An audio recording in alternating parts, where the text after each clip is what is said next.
哈利路亚，是无所啊，皮亚的天那么热过，青蛙嘛的，只要人一个忙的嘛，要吃自然明个啦吧，路边来宾都可是打来吧的，阿龙们明个啦吧，OK 吧？你来嘛，但是到皮亚的天那个不多过，三个月上山看有你的，一个忙的嘛，要吃自然，皮亚的天刚几杯吧子。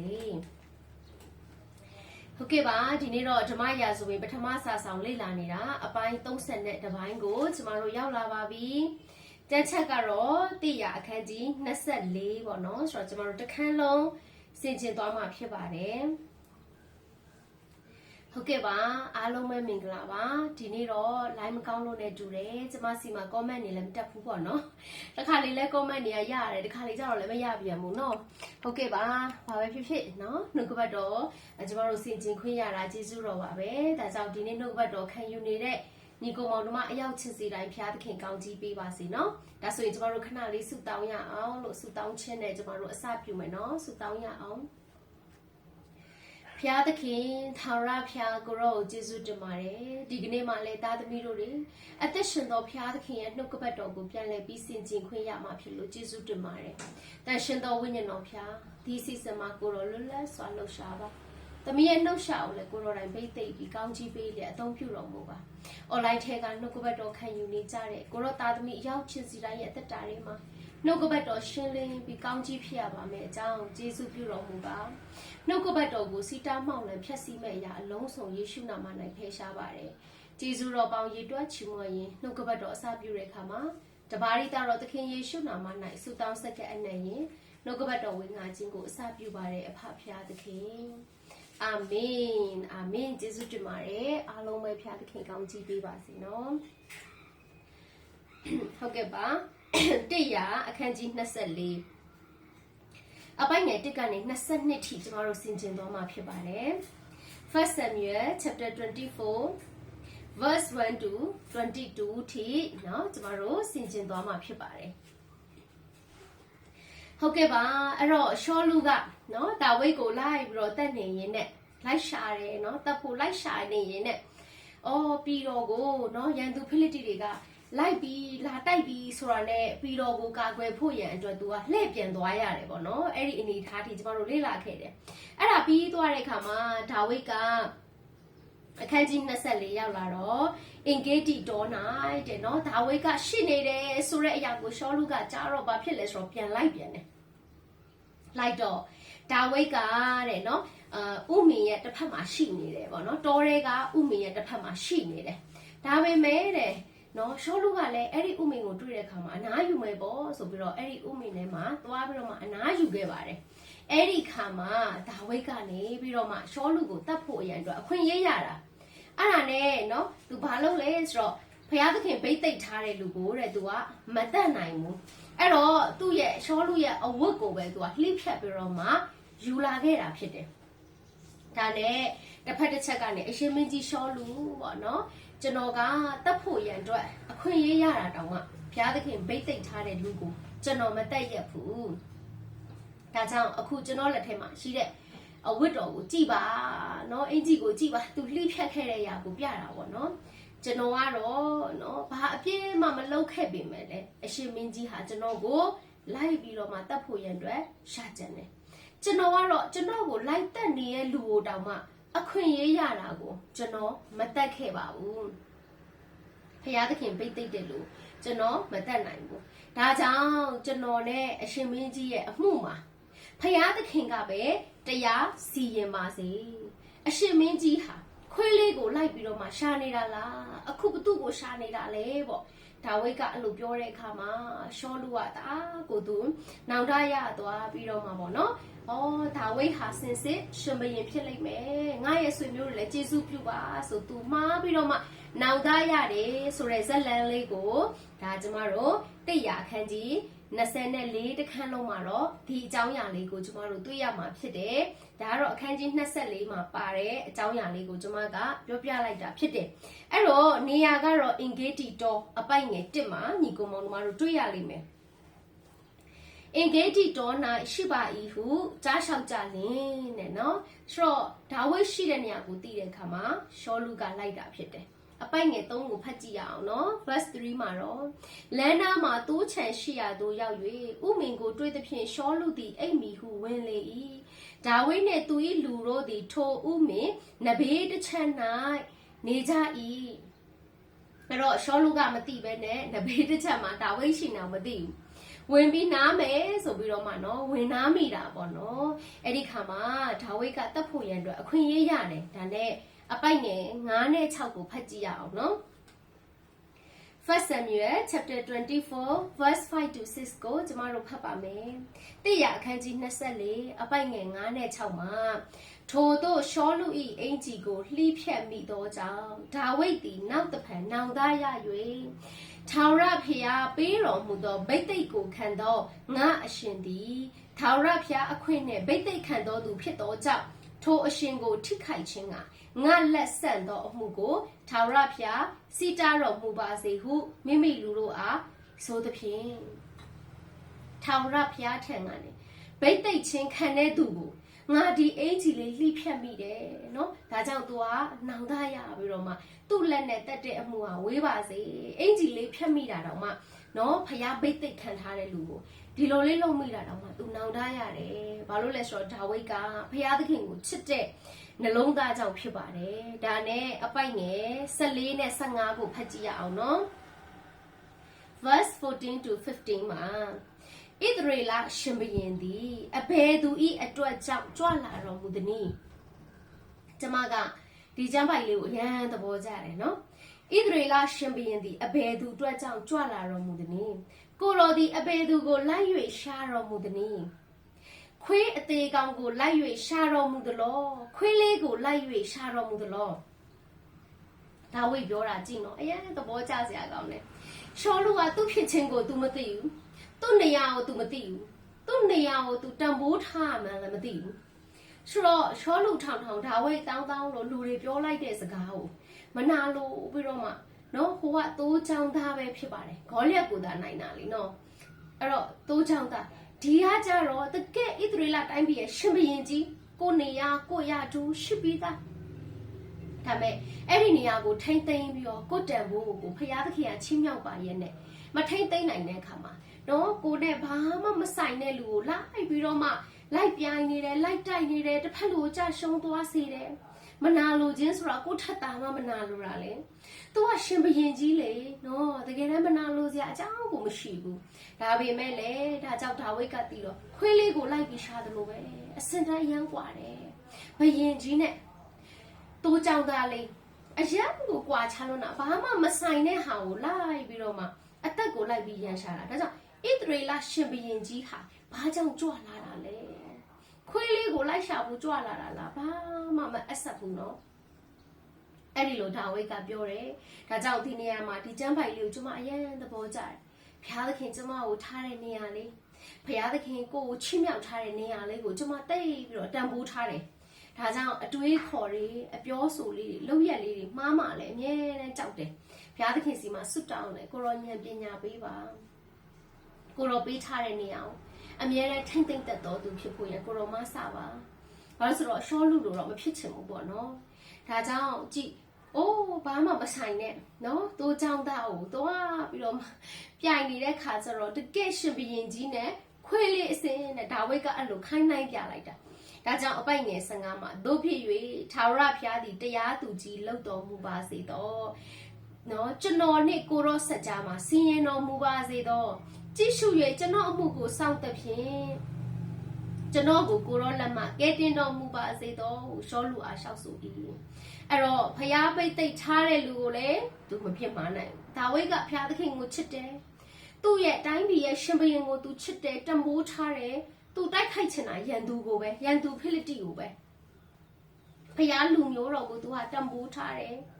နော်ဖျားသခင်ရဲ့နာမတော်ကိုယိုသေးလေးမြတ်ပြီးကြောက်ရွံ့တဲ့သူဖြစ်တယ်အဲ့ဒီအတွက်ကြောင့်မလို့သူဟာရှောလူကိုရန်နဲ့မတုံ့ပြန်ကိုတော်နဲ့ကျွန်တော်ရဲ့ဆက်ကြားမှာထာဝရဘုရားသာလင်တရားသူကြီးလုပ်ပါစေကျွန်တော်တို့အမှုကိုဘုရားသခင်ပဲစောင့်ပါစေဘုရားသခင်ပဲတာဝန်ယူပါစေဆိုဘုရားလက်ကိုအပ်ပလိုက်တယ်ဒါကြောင့်ဘုရားသခင်ကတရားတော်ဘုရားသခင်ဖြစ်ပါတယ်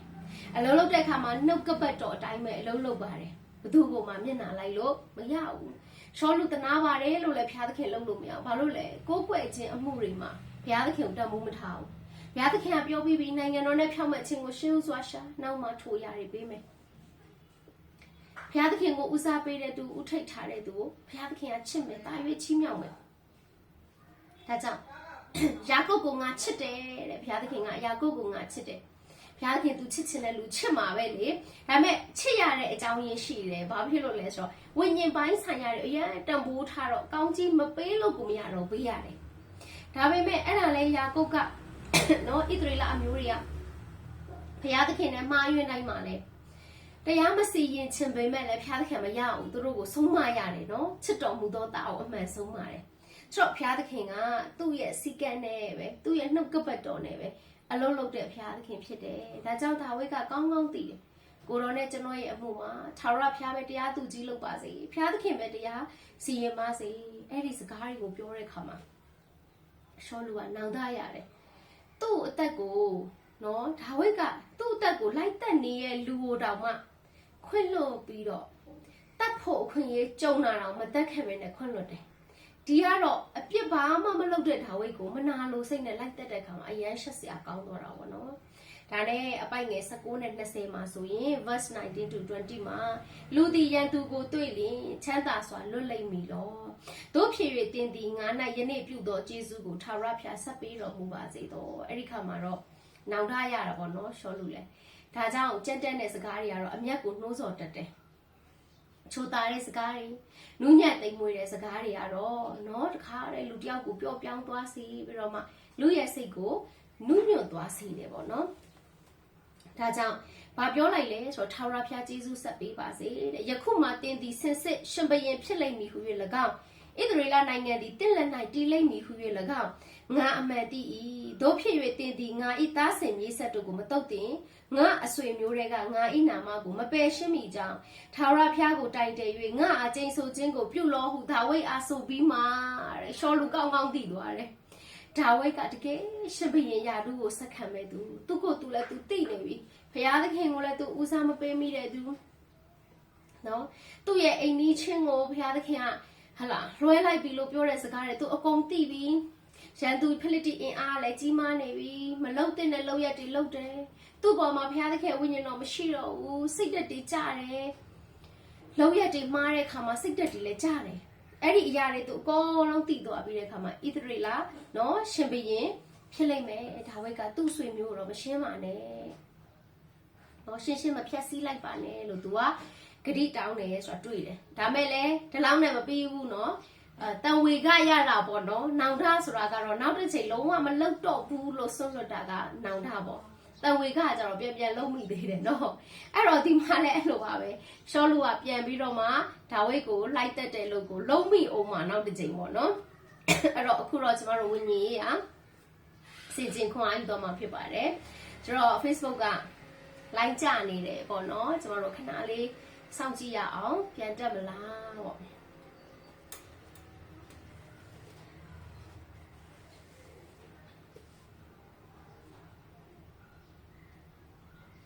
အဲ့တော့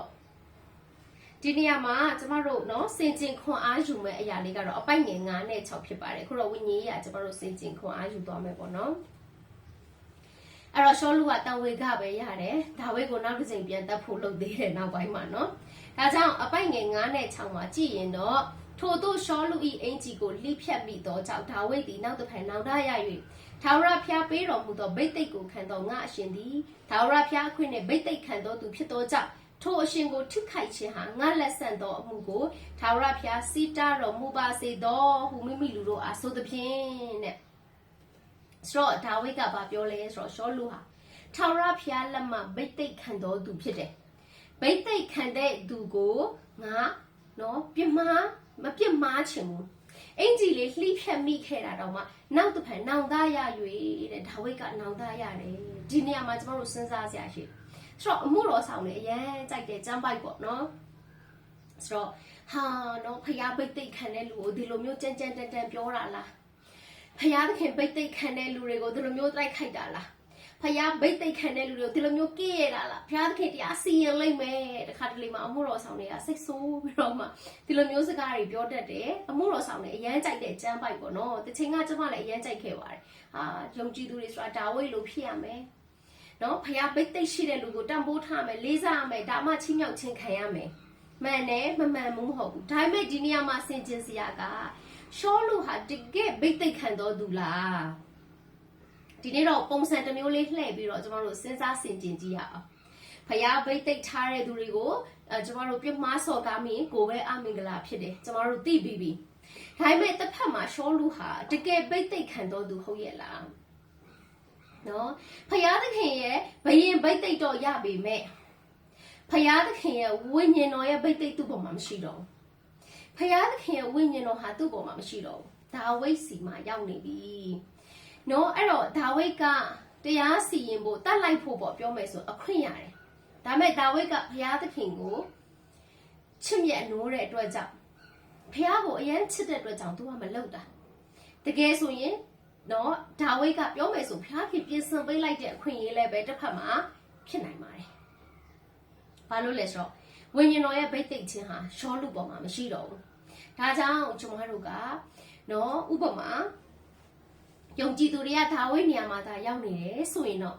ဖယားဘိတ်သိက်ထားတဲ့လူဆိုပြီးတော့တကယ်ကိုဝိညာဉ်တော်နဲ့ပြေဝပြီးတော့ဖယားသခင်ရဲ့အမှုတော်မြတ်ကိုတစ္ဆာရှိရှိအမှုတော်ဆောင်နေဆိုရင်တော့အဲ့ဒါဖယားရဲ့ဘိတ်သိက်ထားတဲ့လူဟုတ်တယ်အဲ့ဒီလူကိုပြမှားမိရင်တော့ကျမတို့ကအမင်္ဂလာဖြစ်နိုင်တယ်ဒါပေမဲ့တစ်ဖက်မှာတမန်တရားနဲ့အရင်ကြီးလွဲချော်ပြီးတော့နော်တမန်တရားနဲ့လွဲချော်နေပြီးတော့ဖယားဘုံထင်ရှားတဲ့တက်တာလည်းမရှိဘူးဝိညာဉ်တော်တက်ရောက်မှုတွေလည်းမရှိတဲ့လူရဲ့လက်အောက်မှာသူကတော့အမှုတော်ဆောင်ပါဆိုတာတခုတည်းနဲ့တော့ကျမတို့ကအဲ့ဒီလိုမျိုးကြီးအချိန်ပြည့်ခံပြီးတော့နော်မှားရတဲ့သွန်သင်မှုတွေကိုလည်းအကုန်လုံးကြီးခေါင်းငိတ်ဖို့တော့လုံးဝမဟုတ်ပါဘူးဆိုတာကိုပြောပြချင်တယ်။ဒါဆိုတော့ဖယားနာမပါလာရင်ကျမတို့ကဖယားသခင်ကိုချစ်တဲ့အတွက်ကြောင့်သူများရဲ့လှည့်စားတာတွေခံပြီးဘာပြောပြောခေါင်းငိတ်ပြီးဖယားပိတ်သိပ်ထားတဲ့လူကိုငါတို့မပြစ်မှားသင့်ဘူး။ဒါကြောင့်မလို့မာယွင်းနေလဲဒီနေရာမှာပဲငါတို့ရှိနေရမယ်။မာယွင်းတဲ့လူလက်အောက်မှာပဲဖြစ်ဖြစ်ငါတို့ရှိနေရမယ်ဆိုတဲ့ပုံစံမျိုးတွေလည်းတစ်ဖက်မှာရှိတယ်။ဒါကြောင့်ဒါမျိုးတော့မဟုတ်ဘူး။နော်တစ်ဖက်မှာထာဝရဘုရားနာမနဲ့ကျမတို့သတ်မှတ်ထားတဲ့လူဟာတကယ်ကိုဝိညာဉ်တော်နဲ့ပြည့်ဝပြီးဘုရားသခင်ရဲ့ဗိတ်သိက်ခြင်းတကယ်ရှိတဲ့သူလားဆိုတာကိုတော့ကျမတို့ကစစ်ဆေးဖို့ရန်အတွက်အရေးကြီးပါတယ်။မဟုတ်ရင်တော့ဒီကျမ်းပိုက်ကိုကင်ဆွဲပြီးကျမတို့အလွဲသွားမယ်။အမှုတော်ဆောင်တွေကလည်းဘုရားနဲ့ကိုလွဲနေပြီးတော့ကိုအမှုတော်ဆောင်ဆိုတဲ့နာမည်လေးတစ်ခုလေးနဲ့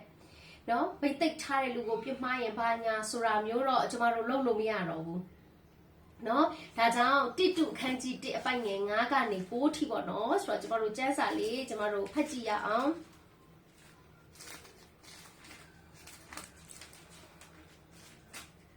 တိတုခန်းကြီး1အပိုင်ငယ်9ကနေ9ထဲမှာ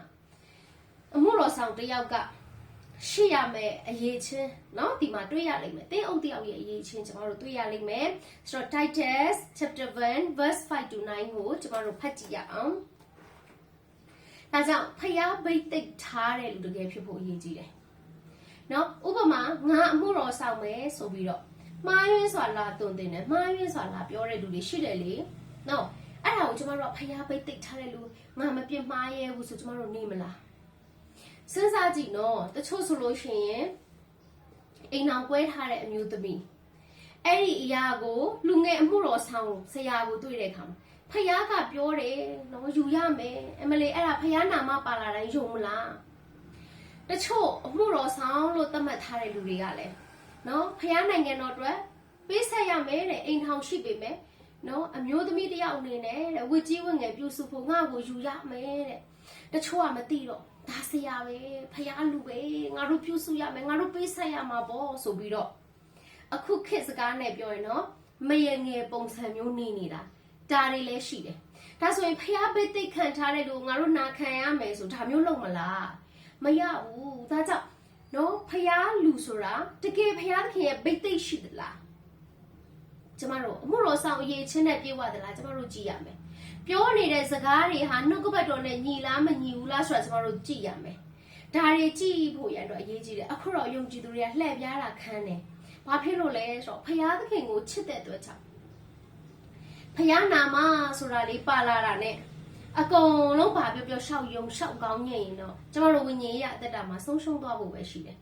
ဒါကြောင့်ဒါဝိဒ်ကဖယားကိုချစ်တဲ့စိတ်နဲ့ဒါပေမဲ့ဖယားခင်သူ့အခွင့်ပေးတာလည်းဖြစ်နိုင်ပါတယ်ဒါပေမဲ့ဖယားသခင်ကတော့နော်တရားစီရင်တဲ့ဖယားပါဒါပေမဲ့ဒါဝိဒ်ပြောလိုက်တဲ့စကားနော်ဖယားသခင်လက်ကနေဗိတ်သိက်ခံတဲ့ငါရဲ့အရှင်မင်းကြီးဆိုတော့တကယ်ဗိတ်သိက်ခံတဲ့သူဟုတ်ရဲ့လားမဟုတ်တော့ဘူးနော်ဝိညာဉ်တော်ကသူ့စီမှာမရှိတော့ဘူးဒါဝိဒ်စီကိုရောက်သွားပြီဒါလေးတွေကျမတို့နော်ဒါလေးကိုကျမဆင်ကျင်မိတာပါဆင်ကျင်ဖို့လဲလိုတယ်အဲ့တော့ဖတ်ကြည့်မယ်နော်တိတုခန်းကြီး1ပိုက်ငယ်9နဲ့9မှာငါသည်တင့်ကိုမာခဲ့သည့်အတိုင်းကရတေကျွန်း၌မစုံလင်သမျှတို့ကိုပြည်စင်၍မြို့ရွာများ၌တင်းအုပ်ကိုခတ်ထားစေခြင်းကထိုကျွန်း၌တဲ့တင့်ကိုငါထားခဲ့ပြီဆိုတာလေးကိုကျမတို့တွေ့ရပါတယ်အဲ့တော့ပေါလုကတိတုကိုမားတဲ့စကားဖြစ်တယ်နော်ပြီးတော့အပြစ်တင်ခွင့်နဲ့ကင်းလွတ်တော်သူဒီတင်းအုပ်ခတ်တဲ့နေရာမှာတင်းအုပ်ကဘလို့ဖြစ်ရမလဲဆိုတော့အပြစ်တင်ခွင့်နဲ့ကင်းလွတ်တော်သူမယားတယောက်ထဲရှိတော်သူဖြစ်ရမယ်နော်မိမတွေ2ယောက်3ယောက်တင်းအုပ်ဖြစ်ပြီးတော့ယူထားလို့မရဘူးပြောချင်တာเนาะတပြိုင်နက်တည်းဒါမျိုးတွေယူထားလို့မရဘူးအဲ့တော့တချို့ကပြောတယ်ချင်းပြီမှာရှိတယ်တဲ့ဆရာတယောက်ဖျားသခင်ကချစ်ချင်းမြတ်တာဖျားဖြစ်တယ်ဆိုပြီးတော့เนาะအမျိုးသမီးတွေကလည်းသူ့ဆိုရင်ကိုတအားချစ်တာတဲ့သူ့ဆိုရင်ကိုအကုန်လုံးပဲလှုပ်ပေးချင်နေကြတာပဲတဲ့သူ့ရဲ့အလုပ်တွေဆိုအဲ့ဒါမိမတွေ2ယောက်3ယောက်ယူထားတာဖယားသခင်ကငါအပြစ်ရှိစေပင်ချစ်တဲ့ဖယားတဲ့ငါလိုအပြစ်သားကိုချစ်ပြီးတော့ဖယားကတော့မှငါ့ကိုအသုံးပြုနေတာဘယ်သူကပါပြောမလဲတဲ့ကျေးဇူးတော်ကြောင့်ငါတဲ့လူမြောက်ချင်းခဲတဲ့သူတဲ့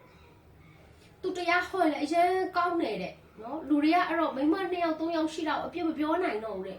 သူ့ရဲ့တရားဟောချက်ကိုပဲနားထောင်ကြည့်နေတော့တာတဲ့ဆိုတော့နားထောင်ခံယူတဲ့လူကပိုင်းခြားတတ်တဲ့ဉာဏ်ပညာမရှိလို့ဖြစ်တယ်တနေ့ဖယားသခင်ရဲ့ဆုံးမခြင်းလာမှာပဲသူ့ရဲ့အသက်တာဟာဖျားဘုံမထင်ရှားဘူးဖြစ်နေတယ်နော်ဒါကြောင့်မလို့အမှုတော်ဆောင်တယောက်အရေးချင်းတင်းအုပ်တယောက်ရဲ့အရေးချင်းကျမတို့ဒီမှာနှုတ်ကပတ်တော်မှာဖော်ပြထားတယ်အပြစ်တင်ခွင့်နဲ့ကင်းလွတ်တော်သူဖြစ်ရမယ်မယားတယောက်တည်းသူရှိတဲ့သူဖြစ်ရမယ်သူ၏သားသမီးတို့သည်ကာမဂုဏ်၌လွန်ကျူးသည်ဟုအပြစ်တင်ခြင်းနားမထောင်ခြင်းနဲ့လွတ်၍ယုံကြည်လင်၎င်းဒီမှာသားသမီးတွေကလည်းတဲ့နော်ကာမဂုဏ်၌လွန်ကျူးသည်ဟုအပြစ်တင်ခြင်းနားမထောင်ခြင်းနဲ့လွတ်၍ယုံကြည်လင်၎င်းနဲ့ထို့သောသူတို့ကိုခံထားရမည်သားသမီးတွေကိုလည်းကောင်းမွန်စွာထိန်းချောင်းပေးနိုင်တဲ့သူဖြစ်ရမယ်တင်းအုပ်တယောက်ရဲ့သားသမီးတွေဟာတမန်တရားနဲ့အသက်ရှင်နိုင်တော်သူတွေဖြစ်ရမယ်ဒါကြောင့်အမှုတော်ဆောင်တယောက်အိမ်မှာရှိရင်အဲ့ဒီအမှုတော်ဆောင်ရဲ့သားသမီးမိသားစုကိုလည်းလူတွေကကြည်တာဖြစ်တယ်ဒါကြောင့်ထာဝရဘုရားနာမတော်အားယူသည်လေးမြတ်ချီရှိပါစေတော့တဲ့နော်ဒီတလောကျမကအဲ့ဒီနှုတ်ကပတ်တော်ရခွန်အားဖြစ်နေတာကျမအထဲမှာ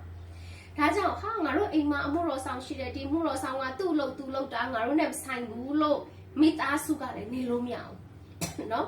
ဆိုတော့ဘုရားသခင်ရဲ့နာမတော်ဘုန်းတော်အတွက်မိသားစုကလည်းလိုက်ပါပြီးတော့မှအစေခံဆက်ကပ်ဖို့ရန်အတွက်အရေးကြီးတယ်ဆိုတာဒီမှာနှုတ်ကပတ်တော်ထဲမှာတွေ့ရတယ်။ဒါကြောင့်တင်းအုပ်ရဲ့သားသမီးတွေကလည်းတဲ့နော်တမန်တရားနဲ့အသက်ရှင်တဲ့သူတွေဖြစ်ရမယ်။အကြောင်းမူကားတင်းအုပ်ဒီဘုရားသခင်ဤဗန္နာဆိုကဲ့သို့အပြစ်တင်ခွင့်နဲ့ကင်းလွတ်တော်သူဖြစ်ရမည်။ကိုယ်အလိုသို့လိုက်တတ်တော်သူစိတ်တူတော်သူစပြည့်ရည်နဲ့ပျော်မွေ့တော်သူသူတစ်ပါးကိုရိုက်ပုတ်တော်သူမစင်ကြဲသောစီးပွားကိုတတ်မှတ်တော်သူမဖြစ်ရပဲ။ကြည့်နော်တင်းအုပ်တယောက်ကစိတ်တူတက်တဲ့သူလည်းမဖြစ်ရဘူးတဲ့စပြည့်ရည်နဲ့ရင်မူးတဲ့သူလည်းမဖြစ်ရဘူးမစင်ကြဲတဲ့စီးပွားရေးတွေကိုတတ်မှတ်နေတဲ့လူလည်းမဖြစ်ရဘူးတဲ့ဧည့်သည်ဝတ်ကိုပြုတတ်တော်သူနော်ယုံကြည်သူဆိုတာတကယ်ဧည့်သည်ဝတ်ပြုတတ်တော်သူဖြစ်ရမယ်ကျမတို့ကိုတိတ်ခါတင်ပေးတဲ့အချိန်မှာပေါ့နော်ဝန်ခံတယ်လေဂတိတစ္ဆာတွေဆိုတဲ့အခါမှာဧည့်သည်ဝတ်ကိုပြုပါမယ်ဆိုတာတွေကိုဂတိတစ္ဆာဆိုရတာဖြစ်တယ်ဧည့်သည်ဝတ်ပြုခြင်းဟာအသက်အရေးကြီးတာဖြစ်တယ်နော်ဆိုတော့ကျမတို့အတင်းတော်မှာဒီတစ်ခါအပြင်ကပေါ့နော်ဆိုတော့ယုံကြည်သူပါပဲတယောက်ကလာပြီးတော့မိတ္တဟာရလာအဖွဲ့တယ်အဲ့ဒါနဲ့ခလေးအားတဲ့တပြက်စီးလဲရင်တဲ့အိမ်ကိုဧည့်သည်လာတက်တယ်နော်တဲ့ပင်းဖလဲခိုင်းတယ်ပေါ့သဘောကတော့ကျမအဲ့ဒါလေးကိုအပေါ်ထက်ကနေကြားတဲ့ခါမှာအော်ငါတို့ယုံကြည်သူတွေလဲ နှုတ်ကပတ်တော်တော်တော်လိုသေးတာပဲစိတ်မကောင်းဘူးနော်ဧည့်သည်လာမှာကြောက်တယ်ဆိုတော့လောကသားပဲကြောက်တာဒီမှာယုံကြည်သူကဧည့်သည်လာရင်ကောင်းကြီးထာဝရဘုရားနာမ၌ဧည့်သည်ကိုပြုစုရင်နေရင်ထိုင်ရင်ကောင်းကြီးရနေတာလူပင်မန်းတာတော့ရှိမှာပေါ့နော်ဒါပေမဲ့အဲ့ဒါနေရင်ထိုင်ရင်ကောင်းကြီးရနေတော့လောကကျမတို့ကောင်းကြီးရမှာတွေကိုအရန်ပိတ်တယ်နော်ဒါကြောင့်ဧည့်သည်ဝတ်ပြုတတ်တဲ့လူဖြစ်ရမယ်သူတော်ကောင်းတဲ့အဆွေဖွဲ့တော်သူအဲ့ကြောင့်တိတ်မကောင်းတဲ့သူတွေနဲ့အဝင်ကလေးဝင်ငှမယ်သူတို့ပြောင်းလဲဖို့တော့ဟုတ်ပေမဲ့အဲ့ဒါကြီးတွေနဲ့အချိန်ပြည့်ဖက်တွယ်ပြီးတော့မှနော်ပေါင်းတင်ပြီးတော့မှအချိန်ပြည့်အရက်ဆိုင်ကိုရောက်နေတာမျိုးတော့ဖြစ်လို့မရဘူးအရက်သမားတွေကိုလည်းဟောရမှာမှန်တယ်လေဒါပေမဲ့လေတဲ့ဒီမှာနော်သူတော်ကောင်းနေနဲ့လေမိတ်ဆွေဖွဲ့တဲ့သူဖြစ်ရမယ်နောက်အိန္ဒြေကိုစောင့်နေသူဖြစ်ရမယ်ဖြောက်မှတ်တော်သူတန့်ရှင်းတော်သူကာမဂုဏ်ကိုလည်းချုပ်တီးနိုင်တော်သူဖြစ်ရမယ်စင်ကြယ်သောဩဝါဒအားဖြင့်တိုက်တွန်းသွေးဆောင်ခြင်းဟာငင်းခုန်သောသူတို့၏စကားကိုခြေချင်းက၎င်းတတ်နိုင်မိအကြောင်းကိုယ်တိုင်တင်ပြီးသောတစ္ဆာစကားတော်ကိုအမြဲဆွဲလန်းတော်သူဖြစ်ရမယ်ဒါကြောင့်ဒီမှာကြည့်ငင်းခုန်တဲ့စကားတွေကိုလည်းပညာသားပါနဲ့ခြေပနိုင်တော်သူဖြစ်ရမယ်အချိန်ပြည့်သင်းအုပ်စရာတွေနှုတ်ပိတ်ရမယ်ဆိုတာမျိုးတော့လည်းမပါဘူးနော်မပါဘူးဆိုတာတွေ့ရတယ်ဆုံးမတင်တဲ့ဟာဆုံးမရမယ်ဆိုတော့တမန်တရားနဲ့လွဲတဲ့အရာတွေကိုခြေပတင်တဲ့အရာလည်းခြေပရမယ်အချိန်ပြည့်ပြော့ညံ့ပြီးတော့ကြောက်ရွံ့ပြီးတော့ဗဇက်ပိတ်ဖို့တော့မဟုတ်ဘူးတခါလေးမှာကျမတို့တွေကလည်းအော်ချစ်ချင်းမြတ်တာပါလေဆိုအရာရာမှာဗဇက်ပိတ်နော်အတင်းသူတင်းသားလည်းပြောရမှာကြောက်နော်မဆုံးမအရေးဘူးဆိုတာမျိုးလည်းဖြစ်လို့မရဘူးနှုတ်ကပတ်တော်တွေနောက်ပိုင်းတိလာတဲ့ခါမှာကျမတိလာတယ်အရင်တော့ချစ်ချင်းမြတ်တာပါပြောကောင်းကောင်းရမယ်ဆိုတာကိုကိုကတိတာလေဒါကြောင့်နှုတ်ကပတ်တော်တွေမှာအဲ့လိုမဟုတ်ဘူးเนาะကျမတို့ကိုအခွင့်အာဏာပေးထားတယ်ပြန်စဉ်းစားဆင်ခြင်ကြည့်တော့လဲဟုတ်တယ်မျိုးတစ်မျိုးမှာเนาะမျိုးတစ်မျိုးကိုအုပ်ချုပ်တဲ့သူရှိတယ်ဟာလာတရားသူကြီးတွေထဲမှာဆိုတရားသူကြီးမင်းရှိမယ်ဟုတ်တယ်လေတိုင်းပြည်တစ်ပြည်မှာတိုင်းပြည်တစ်ပြည်ကိုအုပ်ချုပ်တော့မင်းရှိတယ်ကျောင်းတစ်ကျောင်းမှာကျောင်းကိုအုပ်ချုပ်နေတဲ့ကျောင်းအုပ်ဆရာကြီးဆရာမကြီးရှိတယ်အဲ့လိုပဲအသင်းတော်ရောက်လာပြီဆိုလဲအသင်းတော်မှာအခွင့်အာဏာရှိသူဟာတင်းအုပ်ပဲဒါကြောင့်တင်းအုပ်ရဲ့စကားကိုနာခံဖို့ရန်အတွက်ကျမတို့အလွန်မအရေးကြီးတယ်ဒါပေမဲ့တစ်ဖက်မှာလဲ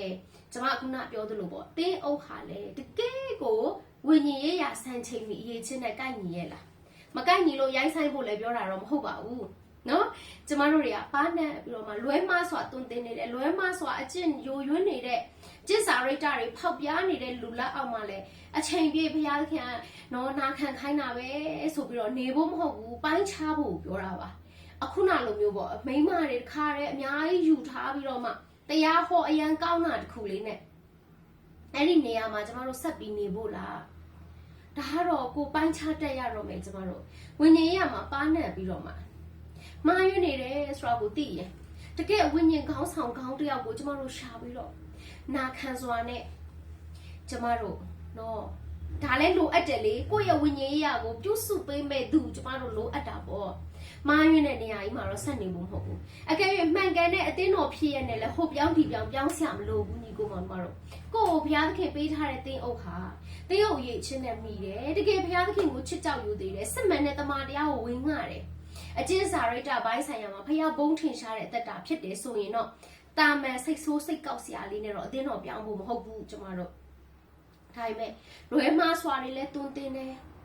နော်ဟာမိန်းမတွေလည်း2ယောက်3ယောက်ယူပြီးတရားဟောကောင်းတာလေးတစ်ခုနဲ့တော့ကျမတို့အဲ့ဒီနေရာမှာဆက်နေဖို့မဟုတ်ဘူးကျမတို့ကပိုင်းခြားနားလေတက်ဖို့ရန်အတွက်အရေးကြီးပါတယ်ဒါကြောင့်နော်တင်းအုပ်ဆိုရင်လည်းတင်းအုပ်ရဲ့အရေးချင်းအမှုတော်ဆောင်တွေကဘလို့အရေးချင်းရှိရမလဲဆိုတော့နှုတ်ကပတ်တော်မှာဖော်ပြပြီးပြီဒါကြောင့်ဖယားသခင်အခွင့်နဲ့ဗိတ်သိက်ခံတော်သူအရှိမနာခံဖို့ရန်အတွက်ကျမတို့အရေးကြီးတယ်အဲ့ဒါကကောင်းကြီးခံစားရမယ်ဒါပေမဲ့ဒါဝိတ်ကတော့နော်ဖယားသခင်ထံကဗိတ်သိက်ခံတဲ့ငါအရှင်မင်းကြီးဆိုမဲ့ဖယားရဲ့ဗိတ်သိက်ခြင်းကရှောလူပေါ်မှာမရှိတော့ဘူးညီကိုမောင်တို့အဲ့ဒါကိုမသိပဲနဲ့နော်ဖယားသခင်နာမပါလာတယ် तू ကအမှုတော်ဆောင်မဲလေဆိုပြီးတော့တသက်လုံးမှားရွေးတဲ့နေရာအကြီးမှာပဲနေပြီးတော့မိန်းမတွေ2ယောက်3ယောက်ယူထားပြီးတော့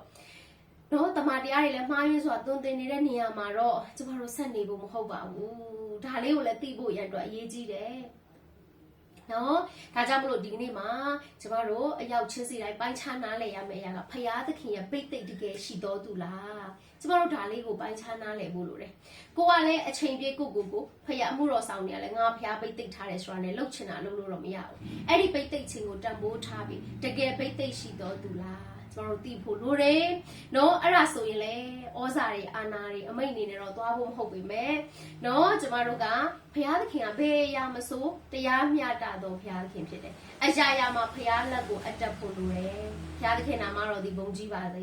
ေကိုကတော့တမန်တရားနဲ့ညီဆုံးမတယ်လို့လဲချစ်ချင်းမေတ္တာနဲ့ဆုံးမတာဖြစ်ရမယ်ဆိုတော့ဒါဝိတ်လိုမျိုးမနာလို့sorry ရှောလူလိုမျိုးပေါ့နော်မနာလို့စိတ်တွေနဲ့ရန်ညှိုးဖွဲ့ချင်တဲ့အရာတွေနဲ့ကျမတို့ပြောဆိုနေရင်တော့ရှုံးနိမ့်သွားစရာအကြောင်းပဲရှိပါတယ်။ဒါကြောင့်ကျမတို့ရဲ့အသက်တာတွေမှာဒီနေ့တော့ဒီအရာလေးတွေကိုကျမတို့ပြင်ဆင်ပြီးတော့အရာရာမှာကျမတို့က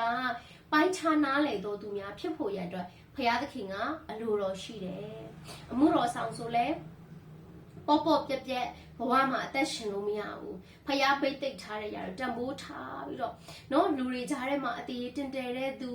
အိန္ဒြေဆောင်တဲ့သူဖရာဘုံထင်ရှားတဲ့သူများကမြင်တာနဲ့နော်ချစ်ခင်လေးစားပြီးတော့မှတန်ဖိုးထားတတ်တော်သူကျမတို့ဖြစ်ဖို့ရန်အတွက်အရေးကြီးပါတယ်အခုဂျားထဲမှာကျမအင်ဝင်ကလေးဝေငှလို့ပြောင်းလဲတဲ့အန်ကယ်ကဒီနေ့ဖျားเจ้าလဲကြည့်ချင်တယ်ဆိုပြီးတော့သူတို့ညီကိုနှစ်ယောက်ကဗိမာန်တော်လာကြတာပေါ့ဒါနဲ့ကျမတို့ကလည်းဆရာနီဆဲရဲ့ညီတွေရောက်နေတော့ဗိမာန်တော်ကိုပြမယ်ဆိုပြီးတော့ကျမတို့လည်းသွားကြပါတယ်အဲ့ဒါနဲ့သွားတော့နော်သူကကျမတို့တွေ့တော့ဝမ်းသာတာပေါ့နော်ဆရာမင်္ဂလာပါပေါ့နော်ဆရာနီဆန်လည်းနှုတ်ဆက်ပြီးတော့သူကလက်ကလေးကိုယူပြီးတော့နမ်းပါတယ်ခဏနေကျမတို့နှုတ်ဆက်တော့လည်းလက်လေးယူပြီးတော့နမ်းတယ်ဒါဆရာရဲ့ညီတွေလည်းတယောက်ကလည်းတင်းအုပ်ဆရာနောက်တစ်ယောက်ဆရာညီကလည်းအမှုတော်ဆောင်ပွဲဖြစ်တယ်လို့နှုတ်ဆက်တဲ့ခါမှာသူတို့ရဲ့လက်ကလေးတွေကိုလည်းယူပြီးတော့တန်ရှင်းနဲ့နမ်းချင်းနဲ့နှုတ်ဆက်တယ်ပေါ့နော်နောက်တစ်ယောက်ကတော့ဦးလေးအတင်းတော်ကလူကြီးဖြစ်တယ်နှုတ်ဆက်တော့သူကအဲ့ဒါတော့ရိုးရိုးပဲလက်ဆွဲပြီးနှုတ်ဆက်တယ်ပေါ့နော်ကျမကဒါလေးကိုကြည့်တဲ့အခါမှာအမှုတော်ဆောင်ဆိုတာသူများကဖျားနာမနိုင်ချစ်တာသူများကဖျားကြောင့်တန်ဖိုးထားတာကျမအသက်တာတွေကသခင်ယေရှုခရစ်တော်ဖျားကိုဘေးဖယ်ကြည့်မယ်ဆိုရင်ဘယ်သူကကျမကိုတန်ဖိုးထားမလဲနော်ဆရာနီဆန်းကိုလည်းဘယ်သူကတန်ဖိုးထားမလဲအခုတော့ဆရာရဲ့လက်ကလေးနဲ့ကျွန်တော်ရဲ့ cycle accident ဖြစ်ထားတဲ့ဒီခေါင်းလေးမူးနေတာဆရာလက်ကလေးနဲ့ကျွန်တော်ရဲ့ခေါင်းလေးကိုထိပြီးဆူတောင်းပေးရင်သူနေကောင်းသွားမယ်လို့ယုံကြည်နေတယ်ကြည့်ဖျားတာမပါရင်လူမျိုးကလည်းတခြားစီလေဘယ်သူကချစ်နိုင်မလဲညီကိုမောင်တို့ကတော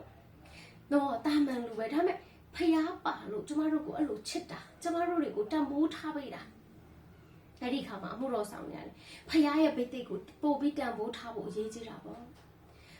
ဖျားကြောင့်ငါတို့ဒီလိုချစ်တာလေဖျားကြောင့်ဒီလိုအချစ်ခံရတာအဲ့ဒီဗိတ်သိက်ချင်းကိုကျမတို့ဟာတာရွေ့တန်ဖိုးထားဖို့အရေးကြီးတယ်ဥပမာအမှုတော်ဆောင်နေဖြစ်ပြီးတော့ကလက်တက်တက်နဲ့အင်ဂျီရီလည်းမဆောင်ဘူးစကားပြောတာတွေလည်းကြမ်းတမ်းပြီးဖြစ်တယ်ဆိုရင်ဘသူကလေးစားချင်မလဲ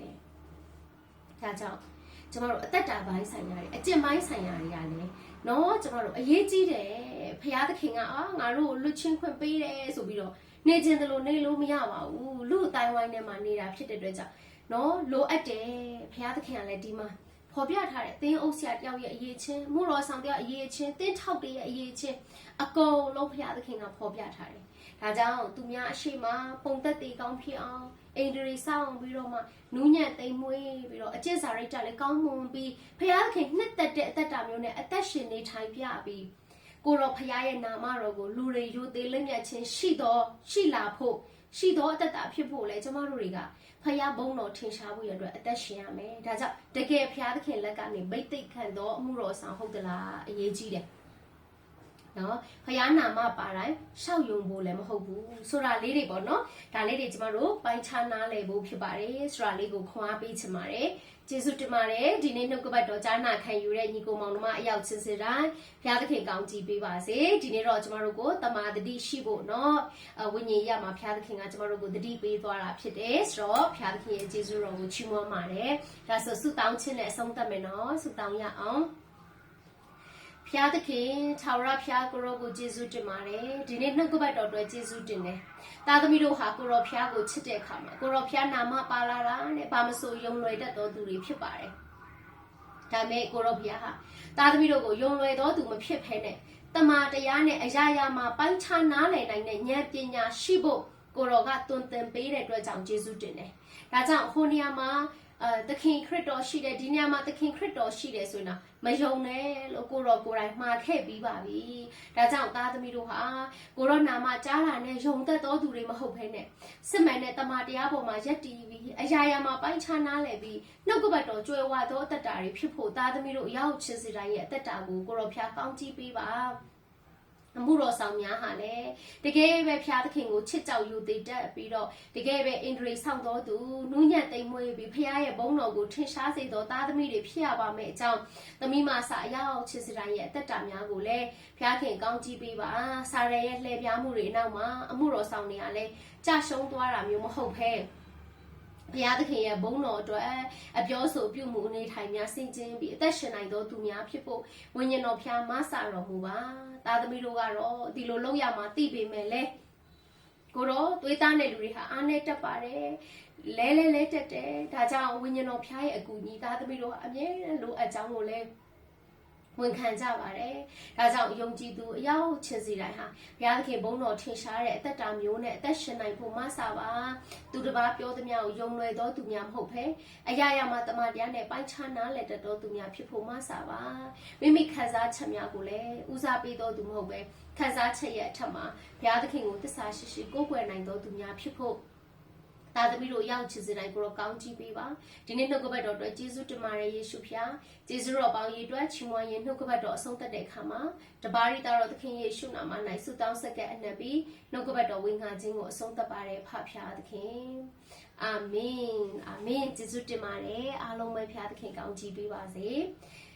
ဟုတ်ကဲ့ပါဒီနေ့က comment နေလည်းမမြင်ရဘူးပေါ့နော်ဒီကိုမောင်တို့ဘာပဲဖြစ်ဖြစ် line လည်းပဲမကောင်းဘူးနော်ပြက်သွားတယ်ဒါပေမဲ့လုံးဝမကြသွားဘူးပေါ့နော်ဆိုတော့မြန်တော့ဟောရတာမြန်လည်း45မိနစ်လောက်ဖြစ်သွားပြီပေါ့နော်